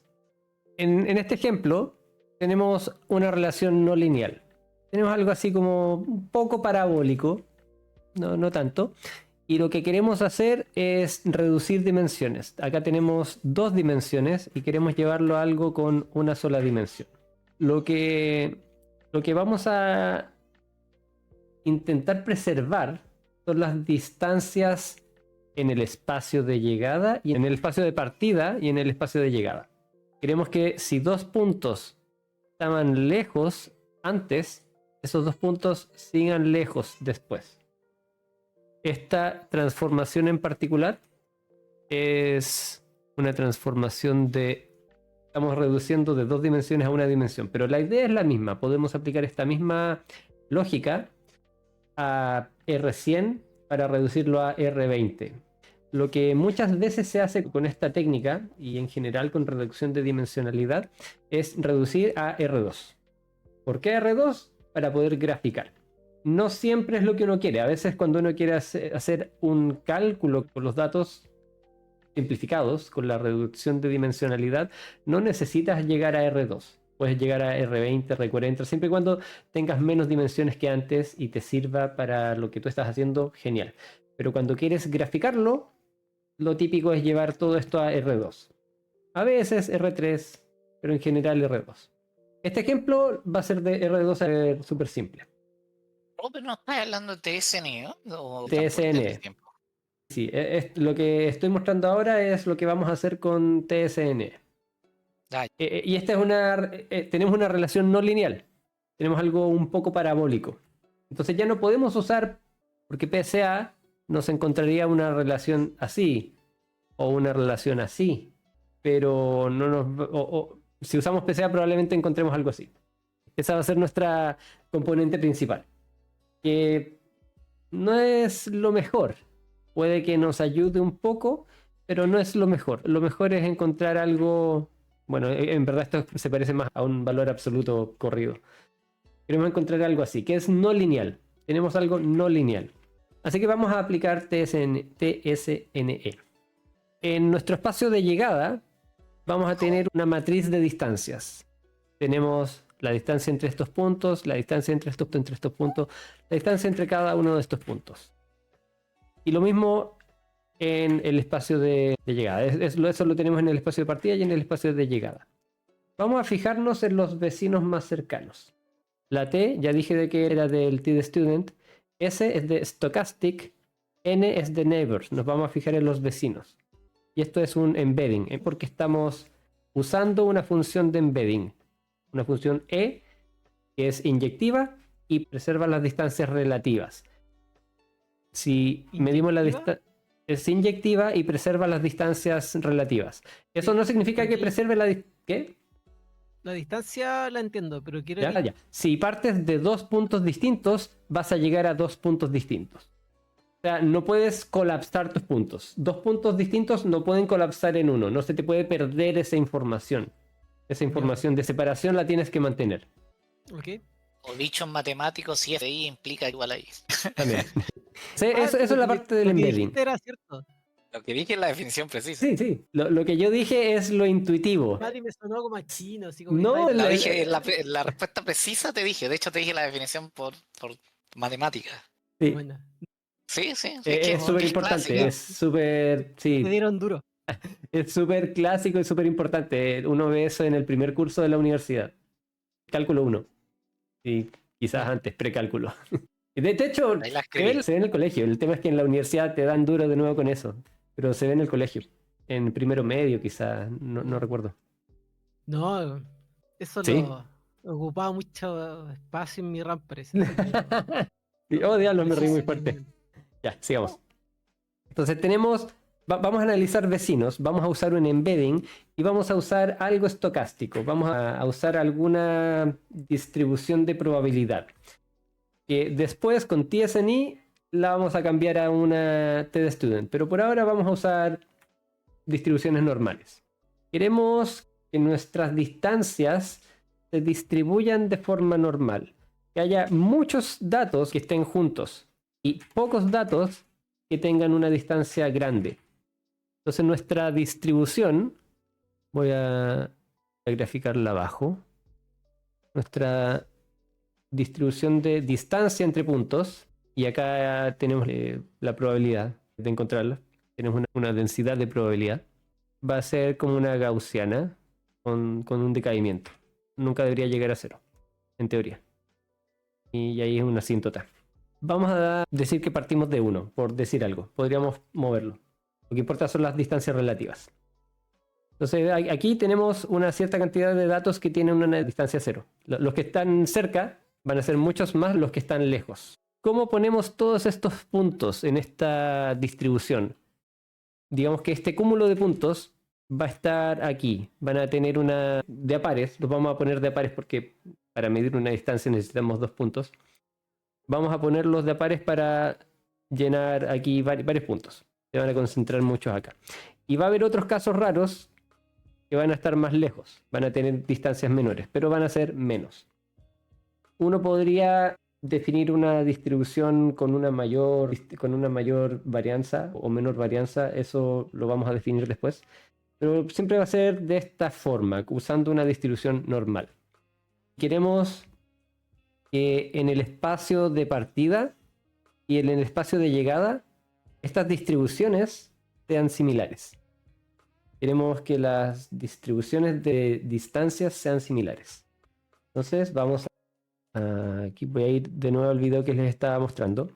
Tenemos un espacio de dimensión alta y un espacio de dimensión baja en el que queremos preservar las distancias. Entonces lo que vamos a tratar de optimizar es la diferencia entre cómo se veían las distancias en el espacio de dimensión alta y cómo se veían las distancias en el espacio de dimensión baja. Una forma de medir eso, y bueno, queremos optimizar eso, entonces vamos a derivar, después vamos a llegar a la derivada. Pero una forma de medir esas diferencias de distribución es usar una función llamada callback label, una divergencia callback que nos dice qué tan parecidas son dos distribuciones. Si dos distribuciones se solapan, si son exactamente iguales, esa divergencia va a ser 0. Y mientras más se separen, más va a crecer esa divergencia. Por ejemplo, tenemos una distribución de esta forma y una distribución de esta forma. Van a ser bastante distintas aquí. Nuestra función de divergencia va a ser muy alta acá va a ser más baja y acá va a ser alta de nuevo. Bueno, acá tiene signo, entonces va a ser algo así. Lo que queremos lograr es una transformación, queremos llegar a un espacio en el que esta diferencia sea baja. ¿Cómo podemos hacer eso? Digamos que la roja es nuestra distribución del espacio de partida. Esa es fija. El espacio de partida nosotros lo tenemos fijo. No podemos hacer mucho con eso. Pero el espacio de llegada depende de qué función ocupemos. Tenemos un embedding, una función de embedding que nos va a transformar los datos de un espacio Rn, en nuestro caso es R2, a Rm, que en nuestro caso es R1. Esta la podemos elegir, esta la estamos buscando. Estamos buscando cómo podemos transformar los datos de una buena forma para mantener los datos separados, mantener las distancias, de una manera que queremos no cambiar las distancias, no cambiar la distribución de las distancias. ¿Quieres cambiarla en lo absoluto? No. O sea, probablemente va a haber errores. Dependiendo de cómo tengas los datos, podría ser imposible llegar a una solución que no los cambie en absoluto. Pero queremos minimizar ese cambio. Entonces, vamos a cambiar este embedding de tal forma que ojalá se parezca.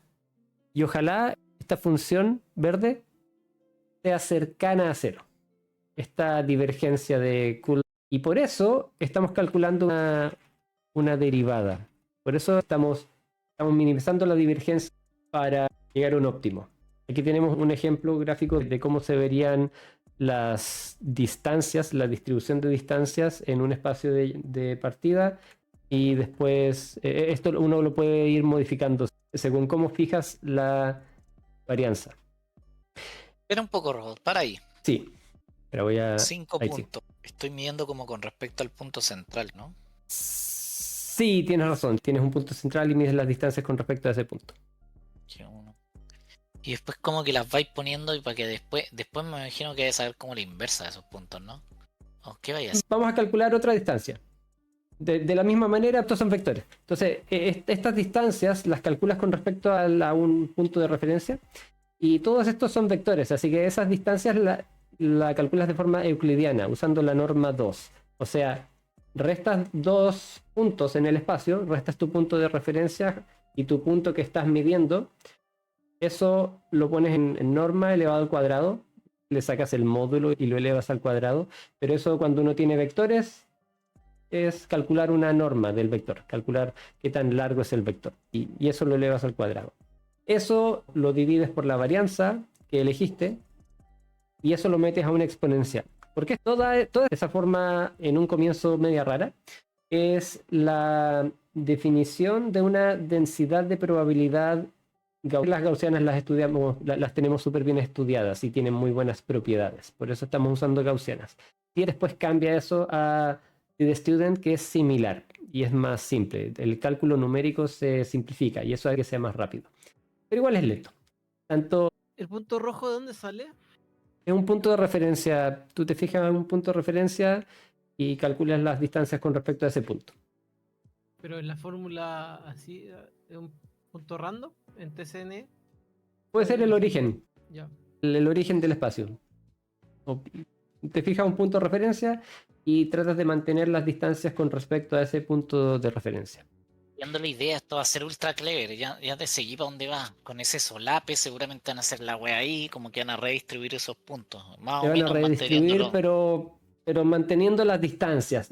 El espacio va a cambiar totalmente, pero la idea es que las distancias, la distribución de las distancias sea similar. Claro, Es la claro, idea. entiendo. Y por eso lo estáis tirando una distribución de probabilidades, porque Sí. como todas integran 1, más o menos me imagino que se mantienen si las vais poniendo en el eje. Po. Y Oye, esa... lo y- normal es algo más sencillo.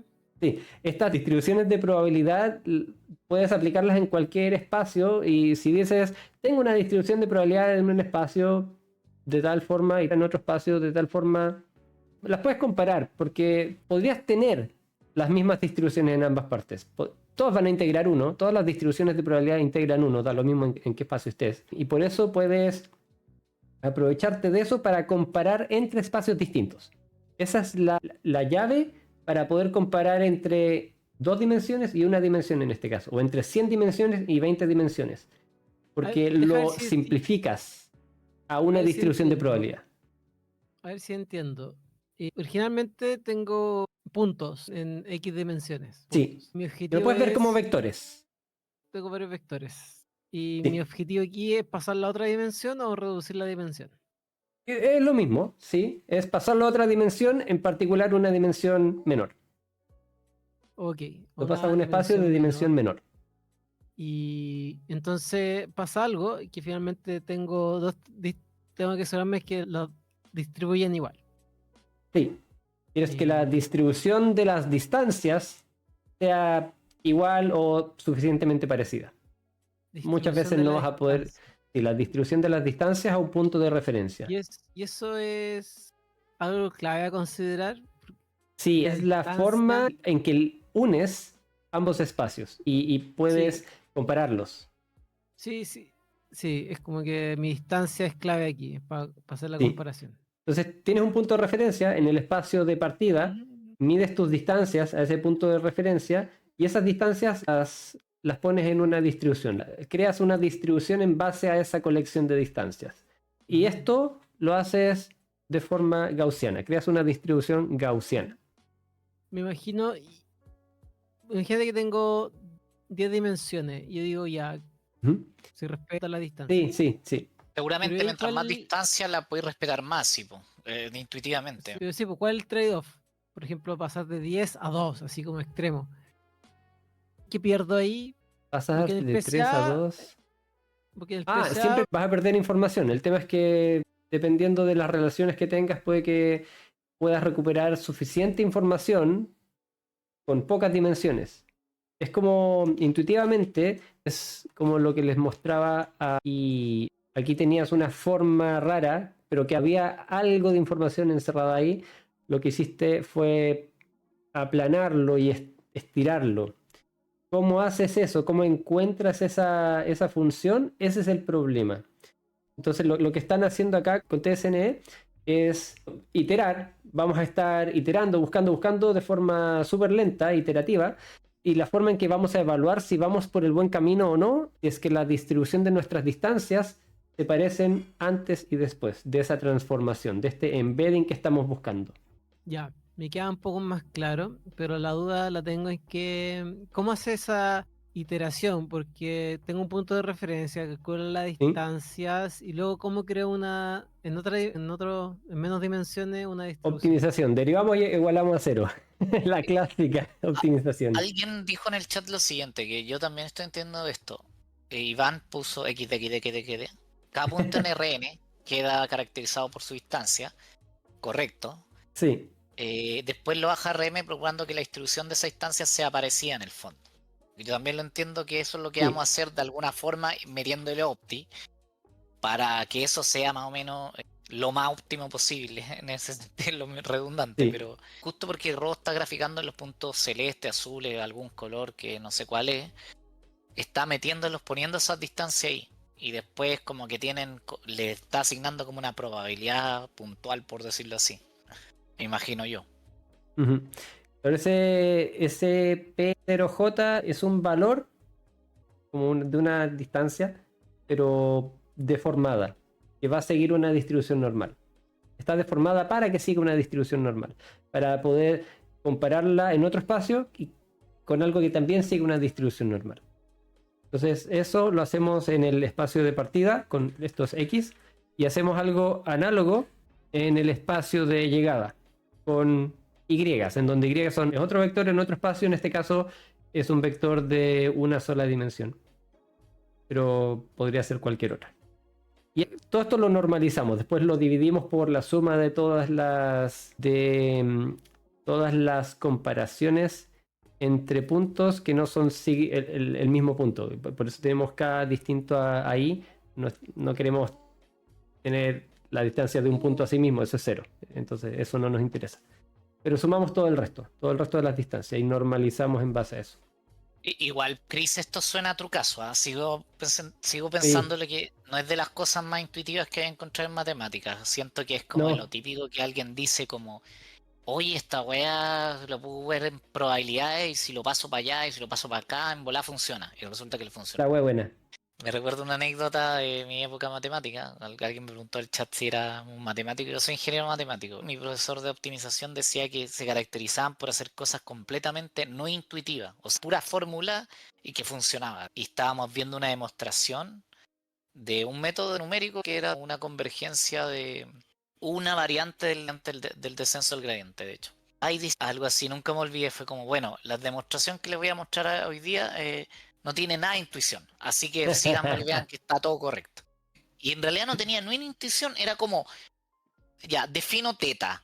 Teta voy a definirlo con una fórmula random, así, como muy random. ¿Ya? Y como que no podía entender qué weá era teta, como tratando de dibujarlo así como... Era como nada, entonces era como... Será nomás. Y como que hacía unas desigualdades muy random y la cuestión probaba que convergía. Nunca me olvidé porque el método no tenía ni una intuición, decía que era ruso, mi profe decía que no se caracterizaban por eso, como que simplemente hacer que la weá cuadrara. Entonces a veces igual te encontrar con cosas no intuitivas que funcionan, por si acaso. Pasa. Y, Pero esta sí tiene una intuición. Sí, Este es un sí truco, tiene pero sí tiene sentido. No es como lo que dice el Mati, que a veces sí pasa. entonces, cuando ocupe esta técnica, entre más datos se va a demorar, no Es como el PCA. muy lento. PCA es súper rápido. TSNA es muy lento. TSNI es muy lento. Sin la T es aún más lento. ¿Y qué Entonces en general te pasa? sirve para dimensiones bajas porque después empieza a explotar. Y si tengo afecta, ¿no? El cálculo de distancia.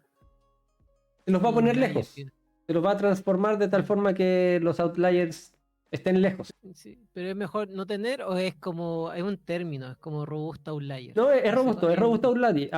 Puedes tener tus puntos distribuidos, voy a dibujarlo, en 2 dimensiones.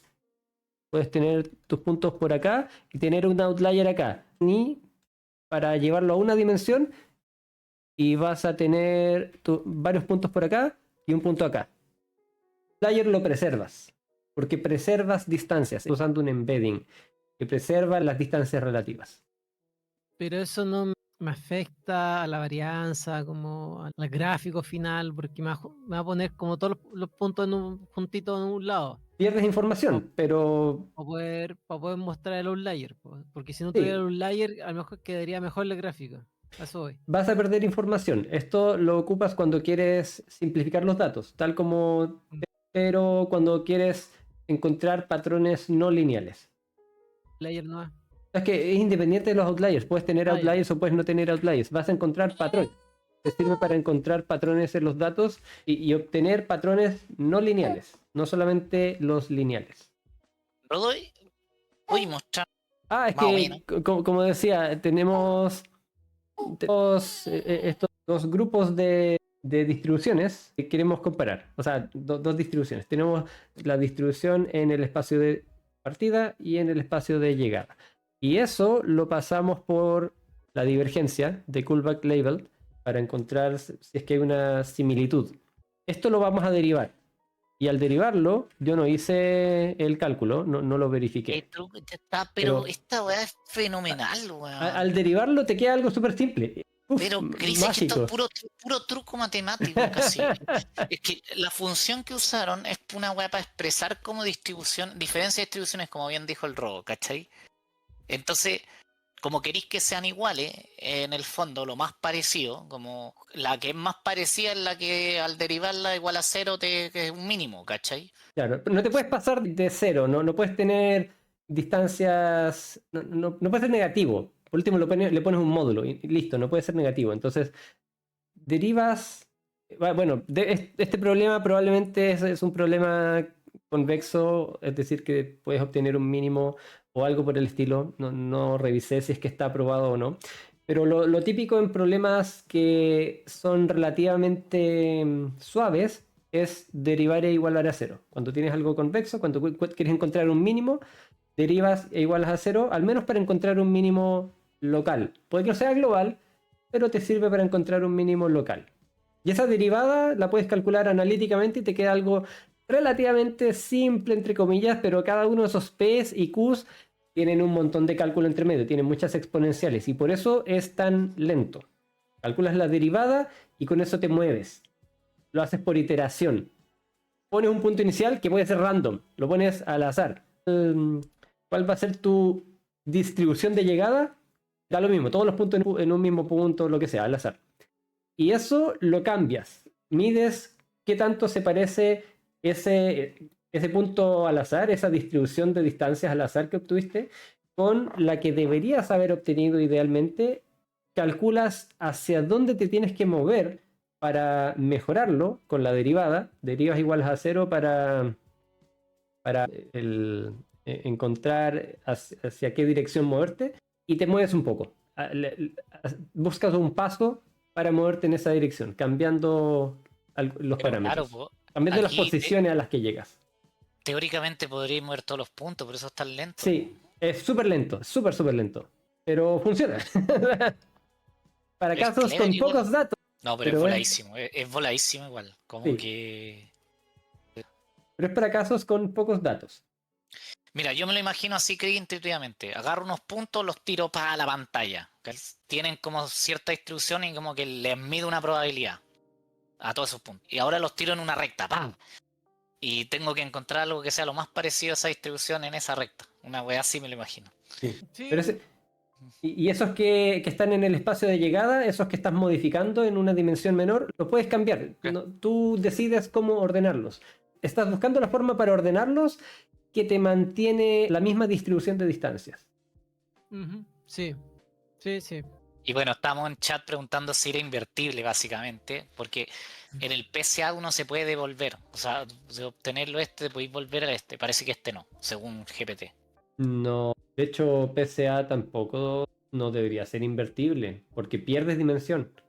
No puedes, una vez que pierdes una dimensión, a menos que haya sido... No cuando le quitáis la info, pues, cuando... Ah, ya, sí, eso es invertible, sí.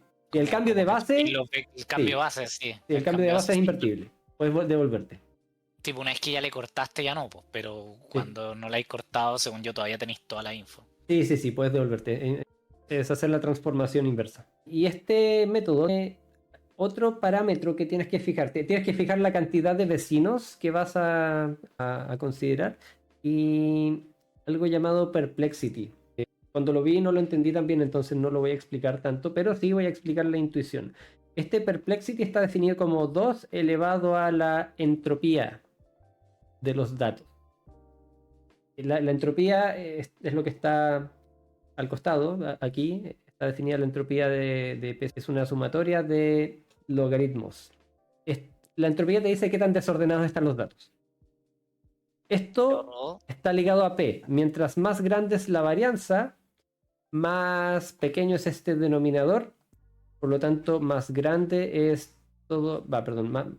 mientras más grande es la varianza, más pequeño es todo este número. Si el número negativo es más pequeño, significa que creciendo. Entonces, crece cuando la varianza crece. Y la entropía también va a ir creciendo.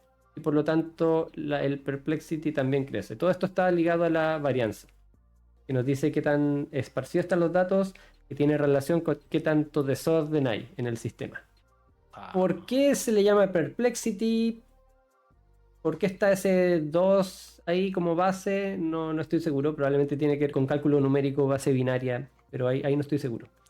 Ese es un parámetro que se mueve y te puede modificar mucho cómo se ven los datos al final. Eso es un contra que tiene TSNI. Si modificas ese parámetro, puedes obtener un resultado totalmente distinto. Mati, ¿qué ibas a decir? Hay un video, es que esa fórmula de entropía y cuestión, yo cuando la vi en un video, es la única vez que lo logré entender por qué se mide de manera tan rara, weón. Es la probabilidad por el logaritmo en base 2 de la inverso. La Sí, probabilidad ni lo leí, estaba leyendo en otro Sí. lado. P es menos, claro, porque si lo multiplicáis con menos te sale. Lo que pasa es que una vez yo vi este video, ¿ya? Voy a poner tu pantalla. ¿Se ve en mi pantalla? Sí. Este video lo bajé en YouTube, lo recomiendo, está desde Lemnismat, lo dejé una vez, no sé dónde, pero es la única vez que yo he entendido muy bien esta fórmula y como dónde intuitivamente nace. Y tiene que ver con un codeo en base 2 porque tiene que ver con bits y cosas así, la probabilidad es como la ocurrencia. No me acuerdo ahora de todo, pero si uno lo lee y lo ve, yo como que esta sería mi referencia para ir a entenderlo nuevo en unos 5 minutos, ¿cachai? Ya. Porque en verdad lo explicaba muy claro, muy claro. Me encanta este video. Y según yo, todos los Bueno. conceptos de entropía y toda esa cuestión son de lo mismo, o no cambian nada. Por eso se usa. Ya. Así que dejé el video ahí en el chat, por si acaso. Bueno, después lo voy a poner en el video de YouTube. Y bueno, ya estamos en la hora, así que tenemos que ir cerrando. Estamos un poco pasados. No alcancé a hablar de UMAP. Probablemente lo mencione en otro momento. Solamente quiero dejar la idea de que UMAP ya no trabaja con distancias directamente. Trabaja con grafos, trabaja con topología. Eso es un enfoque muy distinto. No es el único método que trabaja con topología, pero sí es uno de ellos que funciona súper bien, es súper rápido. En este ejemplo, en esta imagen tenemos una serie de puntos que siguen una relación que se ve bastante claro, pero están separados. Lo que hace UMAP es encontrar esferas de, entre comillas, radio 1 en algún espacio, como que deforma todo este espacio para siempre con estas esferas que están dibujadas un poco difusas, agarrar al vecino, agarrar a un vecino y ir conectando. Todo esto que estaba desconexo trata de conectarlo. Busca un vecino, obliga a cada punto a tener un vecino y los va conectando, pero las conexiones tienen distinta fuerza dependiendo de qué tan separados están los puntos. No voy a alcanzar a explicarlo todo, pero quería dejarles eso, a la intuición de usar grafos y usar transformaciones de espacio. Aquí tenemos el original y usamos un grafo de vecinos más cercanos para luego transformar esas distancias y obligar a que todos estén más cerca, en otro sentido. Voy a dejarles este video de referencia también. Es un video del creador de UMAP hablando sobre el método y explicándolo. También está en la documentación si lo quieren leer. Les voy a dejar lo otro. Mi frase va a ser: me duele el cerebro. Ya, no Mira basta. esa anotación, Chris. Fíjate, No, fíjate. Ya es mucho. No, eso No. no es tan raro, esto lo acabamos de hacer. Eso es algo que ya hicimos hoy. Solamente que ¿Por qué hizo está el dibujito explicado de de forma más. manifold? Sí, un manifold, imagínalo como un manto. Antes teníamos un plano que deformamos, este mismo que... Este acá es un manifold, es una curva que deformamos y ahora lo usamos de otra manera, como que lo estiramos, algo hicimos con este manto. Este dibujo es eso, es la misma idea. Tenemos una distancia en un espacio, otra distancia, tenemos como dos esferas, manifold. Y eso lo aplanamos. Lo ponemos cada uno en Rn, en este caso está dibujado en R2, como aplanado, lo giramos. Y eso lo usamos para hacer los cálculos, para después devolvernos al original. Chris ya se fue, Chris se está cayendo, se derritió. Sí, No, por no favor. solo se le derritió el cerebro, sino que se derritió el mismo. Ya, vayamos Bueno, el TSN, lo encontré voladísimo. el trucazo. Chris 17. ¿Qué opinan para cerrar? No, Chris yo lo Mati. que digo siempre cuando traemos contenido matemático, oye, gracias a todos los que participaron, siempre son contenidos más densos. Son tan importantes como ir a estudiar NN y saber aplicar 12.000 librerías de Python, por si acaso. O sea, de verdad se los digo que una de las gracias que yo creo que aprendí en mi carrera es a modelar, sobre todo. Como pensar mucho como si esto que estoy haciendo está bien o está mal. Y eso viene mucho de tratar de entender esta intuición. Y a veces uno se arriesga, quizás dice, ¿sabes que lo voy a hacer igual? Aunque no esté del todo correcto. Pero es distinto eso a no saber qué estáis probando. Como... Y para eso hay que tratar de entender un poquito. Y ya no sé si es necesaria la demostración, hace menos que seáis matemáticos. Pero al menos igual algunas derivaciones no son tan de loco. Quizás como con un buen librito, o alguien que te lo explique en YouTube sin tanta complejidad y que te lo haga con unos numeritos. Eso igual ayuda. Cuando uno lo entiende, entiende. Entonces igual por eso me gustan estos contenidos a mí. Gracias Rob, como siempre, por traernos algo diferente. A los que se quedaron también y a los que pudieron aprender algo. PCA estaba clarito para mí. El volado era el otro, Sí. totalmente. Obviamente es como. De hecho, como que normalmente Sí. hay métodos que son un poquito más como, mira, una extensión directa. Este era como, bueno, aquí tenemos algo con línea y aquí tenemos una weá que no sé. Me la saqué de la manga. Está bueno esta explicación Chris, de... ¿estás ahí? ¿Estás vivo? No te Sí. vemos. No, lo sé, quedé en una posición incómoda, no creo que me pueda mover.